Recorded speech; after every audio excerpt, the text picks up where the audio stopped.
फक्त 500 रुपयांसाठी एका तरुणाचा जीव घेतला गेला आणि खून केल्यानंतर आरोपींनी इंस्टाग्रामवर टपका रे टपका अशी रील टाकून जल्लोष केला। छत्रपती संभाजीनगरच्या वाळूज परिसरात सापडलेल्या अज्ञात तरुणाच्या खुनाचा थरारक उलगडा झाला आहे। मृत तरुण ओमकार सूर्यवंशी याचा धारदार शस्त्राने निर्गुणपणे खून करण्यात आला होता।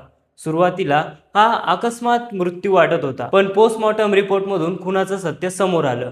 त्यानंतर पोलिसांनी सीसीटीव्ही फुटेज, सोशल मीडिया आणि सायबर तपास सुरू केला। तपासादरम्यान आरोपींनी खून केल्यानंतर टपका रे टपका या गाण्यावरील रील आणि स्टोरी पोस्ट केल्याचं समोर आलं। हाच पोलिसांसाठी मोठा धागा ठरला। आरोपी नांदेडमध्ये लपण्याची माहिती मिळाल्यानंतर पोलिसांनी गुप्त पाळत ठेवली। काही पोलिसांनी तर भाजी विक्रेत्याचा वेश धारण करून माहिती गोळा केली। अखेर सापळा रचून आरोपींना ताब्यात घेण्यात आलं।